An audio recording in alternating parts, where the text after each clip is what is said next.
introduire la réflexion sur la fin de vie, j'aime partir d'une image simple, presque infantile, celle de deux ballons.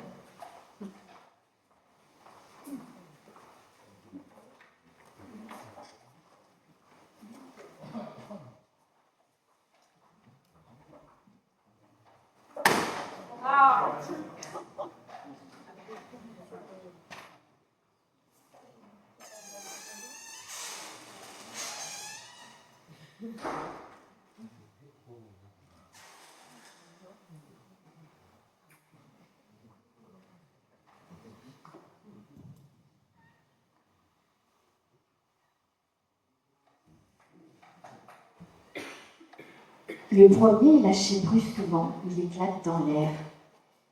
Il évoque une mort précipitée, brutale, peut-être évitée ou choisie dans la solitude. Le deuxième, que j'ai dégonflé avec mes deux doigts, rapidement, légèrement, se vide doucement, lentement, accompagné. Il a fait du bruit, mais il laisse place à un souffle, à une trace. Cette image, elle symbolise les deux façons de mourir de notre société. La mort interrompue, donc j'ai utilisé une petite aiguille et je l'ai éclatée dans le ballon, ou la mort accompagnée. Dans mon travail, je me tiens résolument du côté du second ballon. Un jour, un de mes amis, François, qui est atteint d'un cancer, je lui présentais mon travail comme infirmière en soins palliatifs, infirmière de la dernière station. Cette phrase, elle m'habite. Elle dit tout de mon rôle. Être là, à la dernière étape, pas pour accélérer, mais pour accompagner jusqu'au bout. Parler de soins palliatifs, c'est parler de lien, de dignité, de présence humaine, auprès d'hommes souffrants, de femmes souffrant, d'hommes et de femmes souffrant dans la complexité, accepter leur ambivalence.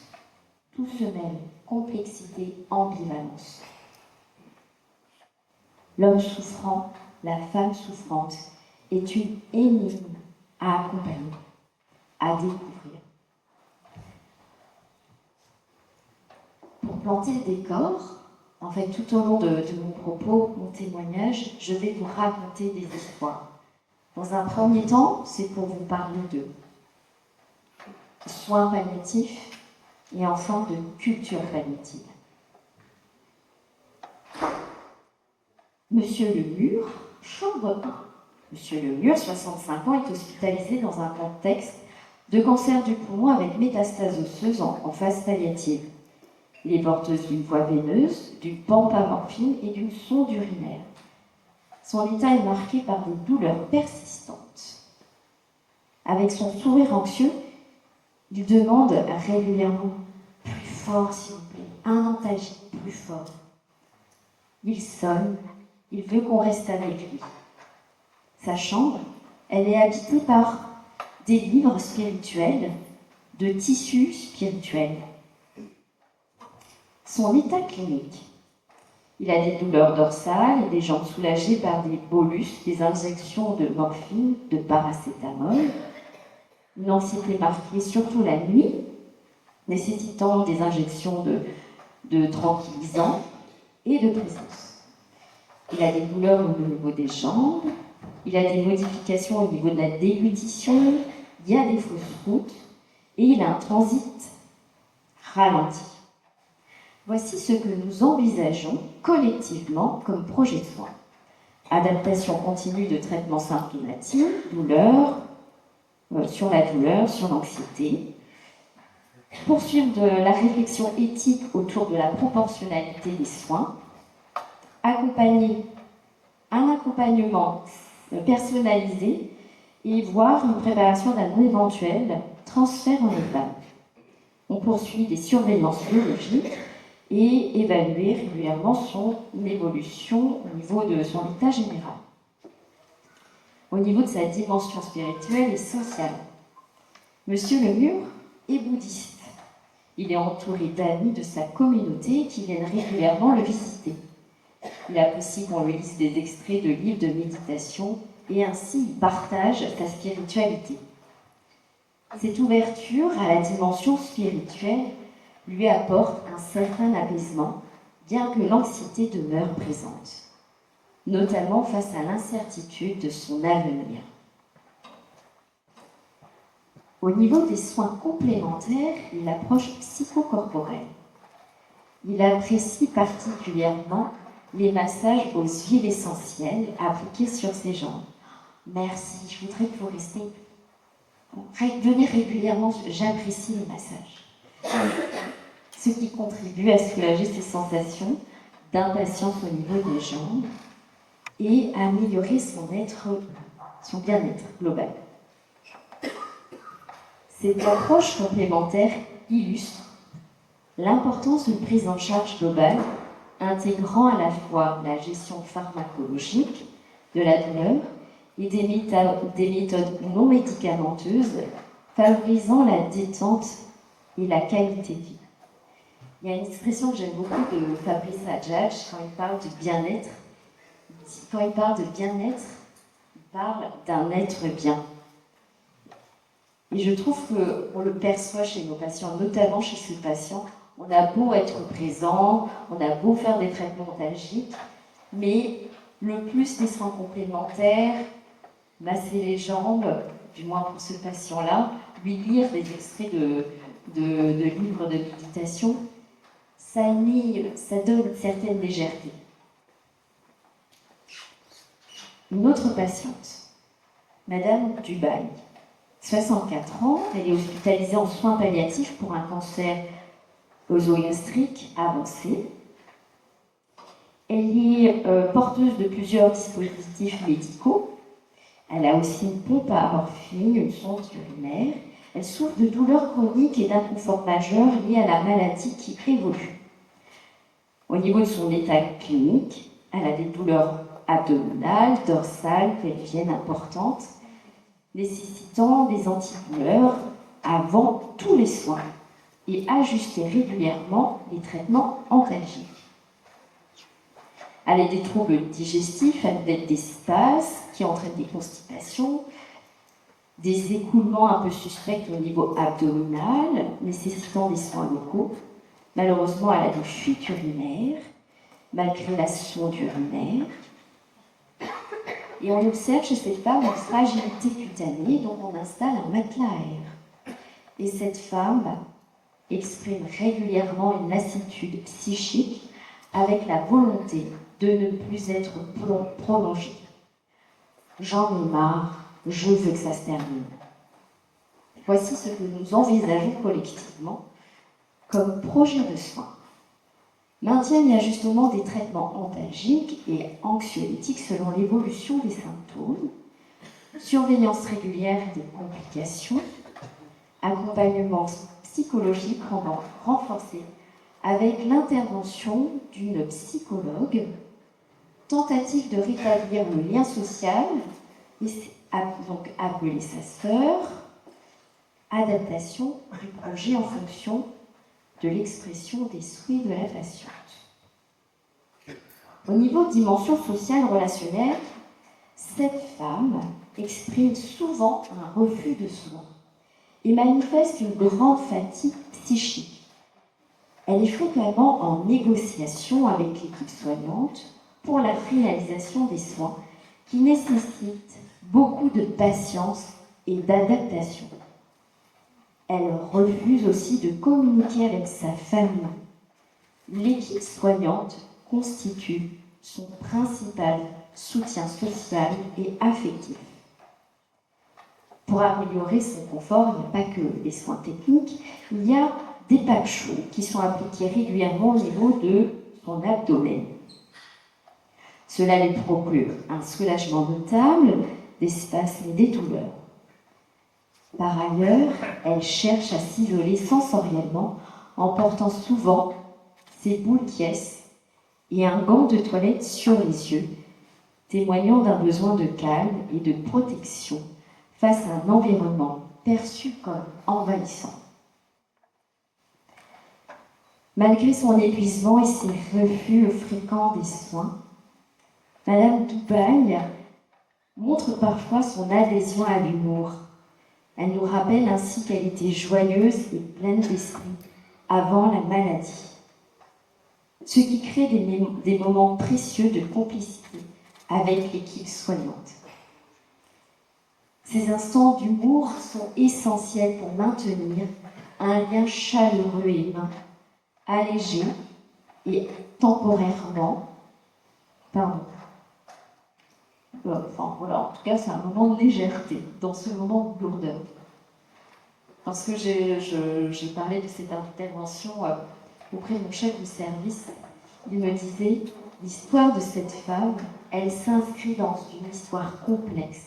Cette femme a été mariée à l'âge de 17 ans, une femme qui a vécu des situations de maltraitance. Je vous ai présenté là ce qu'est les soins palliatifs. Notre service est un service de 10 lits. Alors, pour vous le présenter, je me suis appuyée de ce livre de Adeline et Alexis Voisard, « Comment sauver la planète à domicile ». C'était pour vous présenter l'ambiance de notre service. Un lieu de soins, un environnement, une ambiance. En soins palliatifs, l'environnement n'est pas neutre. Le lieu lui-même participe aux soins. On est un service de 10 lits. Dans chaque chambre, les patients peuvent habiter leur chambre avec de la décoration, où les patients, où l'entourage peut dormir. On a une terrasse pour profiter du soleil, une cuisine pour créer des instants de convivialité, une balnéothérapie qui permet aux patients de retrouver un peu de bien-être corporel. Nous avons un espace massage pour les aidants. Vous savez combien c'est énergivore d'accompagner. Une salle de jeu pour accueillir les enfants parce que la vie continue, même dans les lieux de fin de vie. Offrir un lieu chaleureux, apaisant, ouvert, c'est déjà soigné. Les soins palliatifs, c'est une équipe pluridisciplinaire, unie et réflexive. En soins palliatifs, l'équipe est bien plus qu'un regroupement de professionnels. Elle forme un corps vivant, pensant, engagé dans une œuvre collective. Chaque mardi, lors du staff interdisciplinaire, nous prenons le temps de la délibération partagée. C'est là que s'exprime la richesse des regards. Les aides-soignantes. Les aides-soignantes apportent des récits de proximité, du soin quotidien. Nous, les infirmières, nous partageons notre lecture clinique fine. Les médecins ouvrent à la réflexion sur le projet global. Autour de cette table, il y a la psychomotricienne, la psychologue, l'assistante sociale, les internes en formation, les étudiants de médecine en 4e année, des étudiants aides-soignants, des étudiantes infirmières. Ce travail collectif n'est pas une option, comme nous le rappelle Régis Aubry. Régis Aubry, c'est un docteur en soins palliatifs, un pionnier des soins palliatifs. Il nous dit « Les soins palliatifs sont une œuvre collective. On ne prend pas soin seul. » La culture d'équipe, c'est une addition de compétences. C'est une véritable synergie où chacun trouve sa place pour que le soin dans toutes ses dimensions prenne forme autour de la personne accompagnée. Qui dit soins palliatifs, dit rentrer dans une culture dite la culture palliative. Alors quand je donne cours aux étudiants de 3e année, j'aime bien leur raconter des histoires. Je commence par l'étymologie de palliatif. Est-ce que vous connaissez l'étymologie du mot palliatif? J'ai entendu pallium. Donc je raconte l'histoire du pallium. Donc je raconte l'histoire de la tonte des agneaux.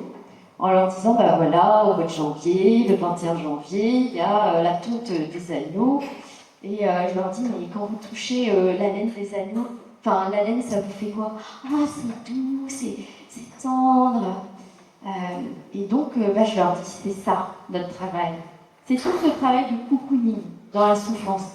C'est comment rendre dans ce drame, dans cette tragédie, de la douceur, dans nos soins techniques, dans l'accompagnement, pour les familles, pour les soignants, pour les aidants.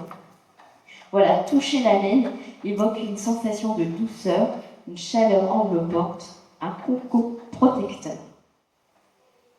Alors pour vous présenter la culture palliative, je vais vous continuer à vous raconter des histoires. Travailler en soins palliatifs, c'est au-delà du travail. Donc j'ai une de mes amies qui me dit, Christelle, papa va pas bien, il est à l'hôpital, c'est compliqué, on ne comprend pas. Donc c'est une famille qui a beaucoup fait pour leur papa, il y avait une culture familiale. Et donc le papa a été pris en charge par la famille. Ça se passe mal à la maison, la vie bascule, il est transféré à l'hôpital. Mon ami d'enfance me dit, est-ce que tu peux aller le voir? Donc je vais le voir. Et puis, oui, je comprends que ce patient, il a une insuffisance rénale sévère. La famille est dans le déni parce qu'ils ont beaucoup fait. Ça fait partie de l'accompagnement. Et puis, voilà, on discute. Puis, vous savez, il y a quelque chose que j'aurais appris mon chef de service, mon professeur de Nassim Malé, c'est la résonance et l'intercorporéité. Vous savez, des fois, quand on voit des patients ou des gens, on le sent mal. J'ai pas envie de m'approcher si je fais rien. Et puis, c'est aussi oser une parole. Donc, je sais pas, il y avait en moi quelque chose qui résonnait. Je fais, Monsieur Paty, vous pouvez me tirer la langue? Donc, il me tire la langue et la langue était rouge vif. J'ai pas beaucoup de connaissances en médecine chinoise, mais là, je lui dis, ne sois pas en colère. Et là, bam, c'était parti. Je faisais une relecture de sa vie et des colères qui me partageaient. Voilà, du coup là, j'étais dépositaire d'une émotion. Donc en soins palliatifs, il s'agit d'ouvrir un espace où la personne peut être entendue dans toute sa globalité, sa colère, des non-dits, des tensions familiales. Et puis c'est aussi d'avoir un point de vigilance sur la clinique. Je me souviens, j'étais étudiante en 2e année, j'ai eu la chance de faire un stage au Liban. Et il y avait un congrès de cardiologie. Et le congrès a été introduit par le professeur Didier Sicard. Et il nous disait qu'il y avait une pauvreté dans la clinique. On est tout de suite dans la technicité, faire des radios, des scanners, des IRM, mais on oublie d'observer. Dans les piliers de la permaculture, la première chose, c'est d'observer. Toujours, quand j'ai des étudiants infirmiers, je leur dis, la prise en charge, c'est du bout des cheveux, enfin, désolé pour ceux qui sont chauds, hein, jusqu'au bout des ongles. Donc, vous savez, en fait, on travaille en binôme, infirmier et soignant, on prend les toilettes, enfin, on prend en charge les toilettes, nous infirmières, mais c'est pour avoir cette lecture du corps, du bout des cheveux, parce que le corps parle. Le corps parle, il y a entre les marbrures, les rougeurs, les douleurs du corps, des endroits où c'est un peu plus douloureux. Voilà. La culture palliative, c'est l'humanité dans les soins. Nous accueillons une jeune femme de 43 ans, greffée de foie, amaigrie, de maigreur avancée, malgré par un lourd passé. Mariage forcé, suicide de son mari en prison. Malade, c'est une femme qui vit au subit des hospitalisations répétées. Elle a un fils et un frère. Son fils, lui, vient une fois par semaine. Malgré son grand état de vulnérabilité, elle reste sensible au toucher. Pendant les soins, elle apprécie les massages prodigués par les aides-soignantes, la psychomotricienne ou la socio-esthéticienne qui respecte son rythme. Elle apprécie la balnéothérapie, où elle retrouve un corps respectable de bien-être. Ce corps qui a éprouvé, ce corps vécu reçoit de la douceur à travers la balnéothérapie. Elle découvre la balnéo. Son corps flotte. Elle se sent vivre. Il y a de l'être. Et puis, il y a eu un moment d'élan vital. À un moment dans la balnéo, elle me dit « Je voudrais bien une menthe à l'eau. » Donc on est parti chercher cette menthe à l'eau.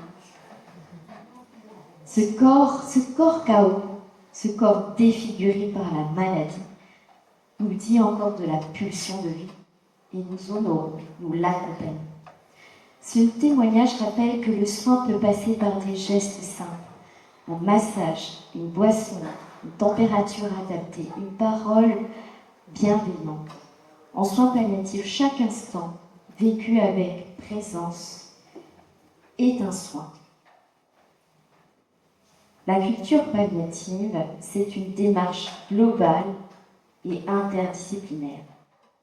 Comme le tissage du palliole qui mêle plusieurs fils, les soins palliatifs sont une construction collective rassemblant médecins, infirmiers, psychologues, aides-soignants, bénévoles, kinés, familles.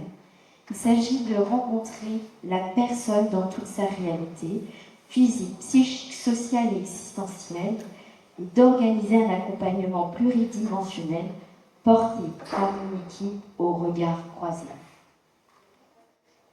Monsieur Vert, cinquantenaire atteint d'une sclérose en plaques évolutives, est hospitalisé régulièrement pour des séjours de répit. Sa femme, sa compagne est épuisée, bénéficie de ce soutien. La douleur est parfois insoutenable. Il hurle « J'en ai marre, je veux qu'on m'endorme ». Il hurle. On remet en cause le sens de son existence. C'est un ancien toxicomane et grand fumeur.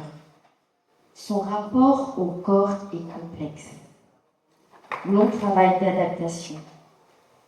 Je me souviens, là on est dans le combat. Avec le chef de service, c'était un dimanche, il hurlait dans le couloir. On essayait de trouver l'antalgie nécessaire et on a essayé de tout ce qu'on pouvait jusqu'à le soulager. Les toilettes, c'était des situations complexes et nous avons trouvé le moyen de l'endormir de façon transitoire. Comme les toilettes étaient complexes, nous étions médecins, infirmières, aides-soignants, psychomotriciens. C'était une prise en charge globale. Donc durant la toilette, même s'il était endormi par le traitement anesthésiant, la psychomotricienne, elle, était là pour lui faire de l'hypnose conversationnelle.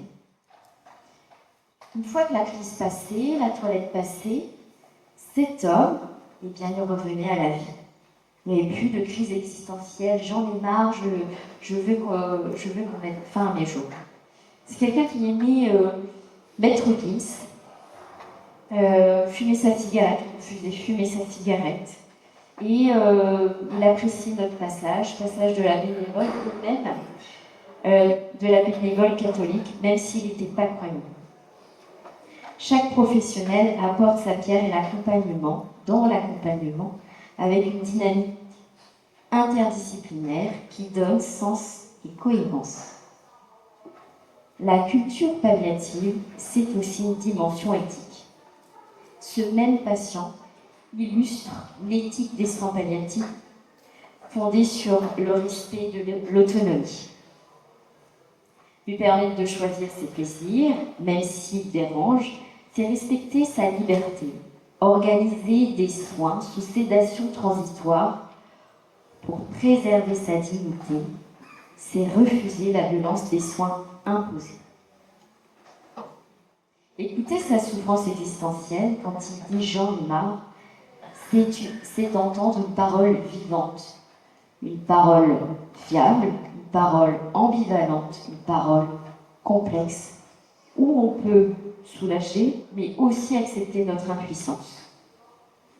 Enfin, Penser et agir en équipe dans la concertation incarne une justice et une justesse essentielles. L'éthique en soins palliatifs concerne aussi l'entourage et la qualité des liens.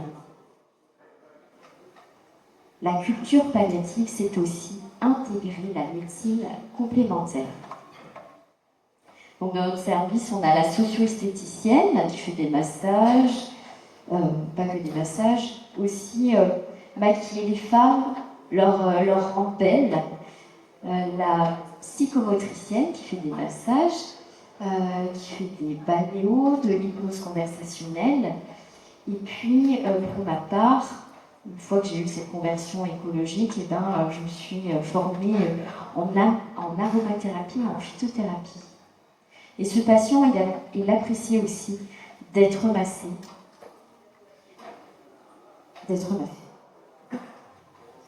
Voilà, cette culture palliative avec tout ce panel de propositions à travers tous ces acteurs de soins, c'est un lieu, c'est avant tout le lieu, un lieu où on refuse l'acharnement thérapeutique, où le soin privilégie l'accompagnement respectueux, l'apaisement de la souffrance au mieux possible jusqu'à la fin de la vie. Même quand la guérison n'est plus possible, la vie reste précieuse et le soin ne s'arrête pas. Il continue autrement en prenant compte non seulement de la douleur physique, mais aussi la détresse psychologique, sociale et spirituelle. L'objectif n'est pas de prolonger la souffrance inutilement, mais de la soulager, d'accompagner avec bienfaisance. Pourtant, malgré son importance, la loi Claes-Leonetti, qui encadre ces principes, reste encore peu connue. Je vous raconte une histoire, comme je vous le disais, quand on est infirmière soins palliatifs, on fait du palliatif hors hôpital. Donc j'ai une de mes amies, elle m'appelle, elle me dit papa va pas bien. Ça faisait 15 jours en fait qu'elle avait perdu sa maman. Donc son papa avait 99 ans. Donc elle me raconte, voilà, il a de la température, le médecin traitant me dit que c'est la fin de vie. Elle me fait, je sais pas quoi faire, il baigne dans les urines, je sais pas faire, elle est désemparée.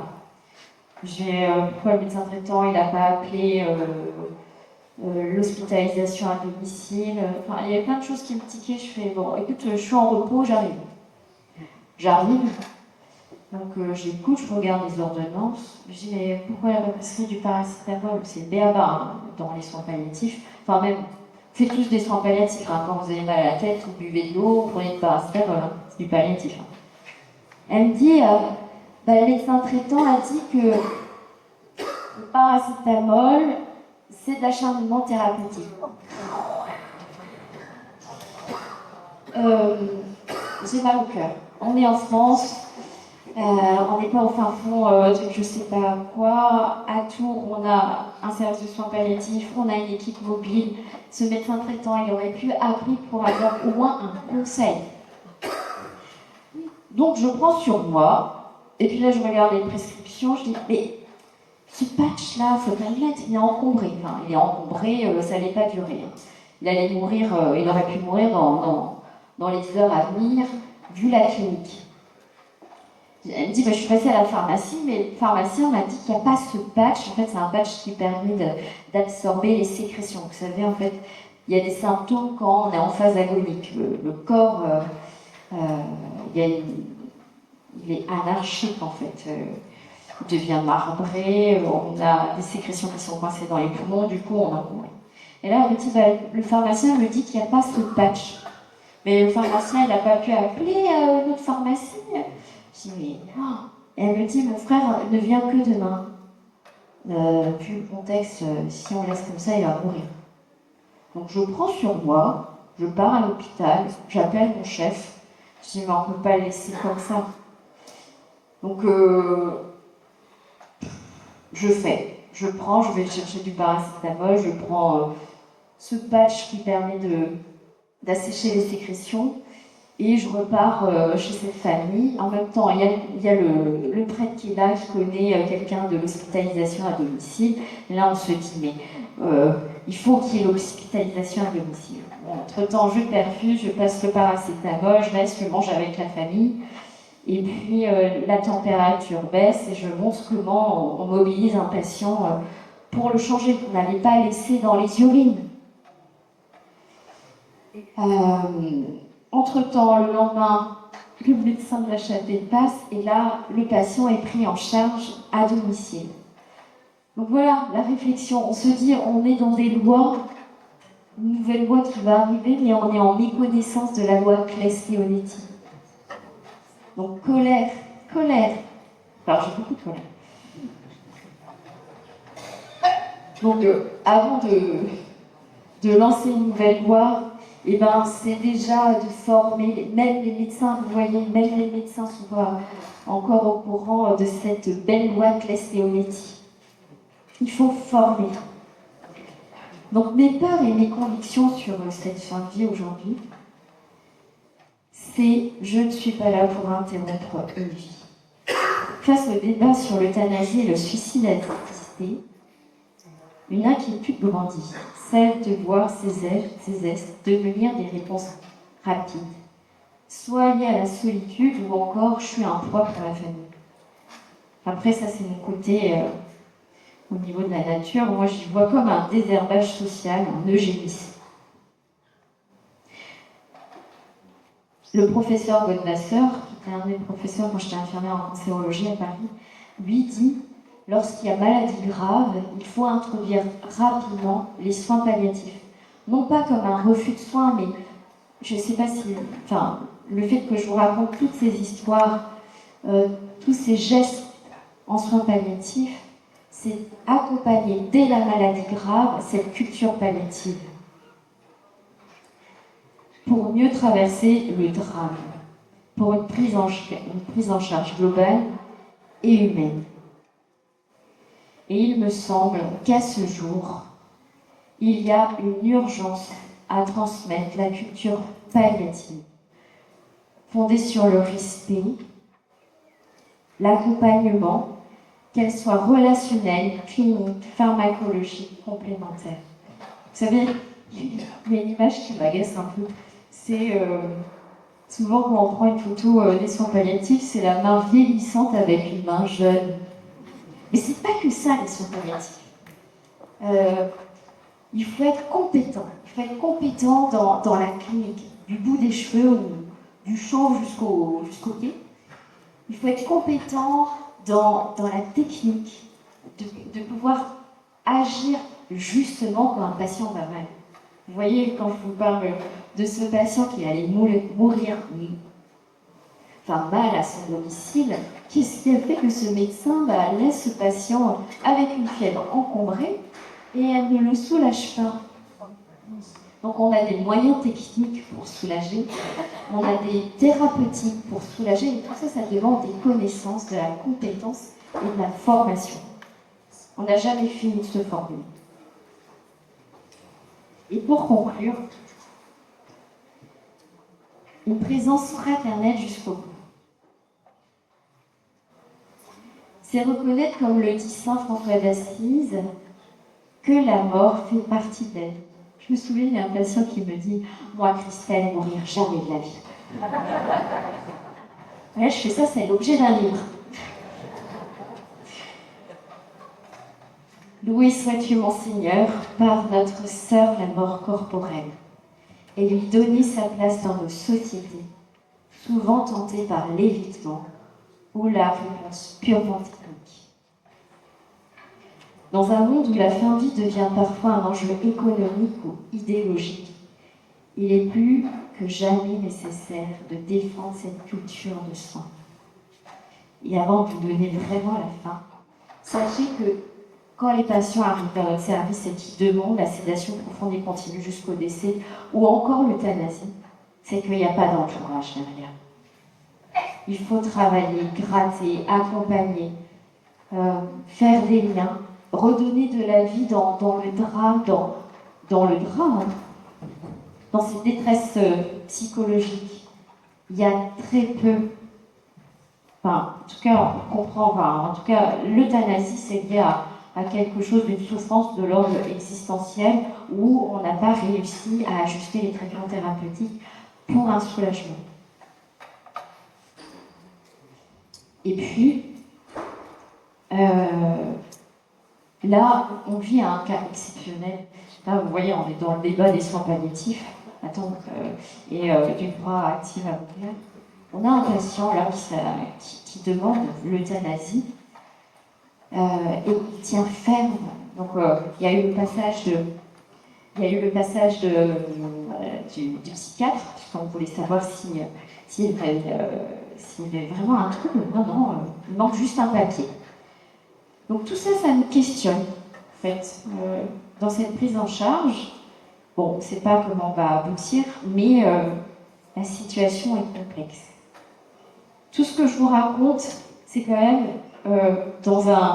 dans une réalité où dans l'hôpital, eh bien, on est en sous-effectif, donc ça met quand même à mal cette prise en charge. On est réellement confronté à un manque de soignants, des sous-effectifs, on se soutient entre collègues, et on a des horaires hors normes. On commence à 6h45, 13h45, 21h, au travail de nuit. Et voilà. Et on tient et on voudrait soutenir ces soins palliatifs. Et tout ce que je vous raconte, c'est grâce à tout ce que m'ont transmis les collègues aides-soignants, même l'agent du service hospitalier qui écoute le patient. C'est une oreille qui écoute. Et un chef de service qui nous a transmis la culture palliative. Je vous remercie.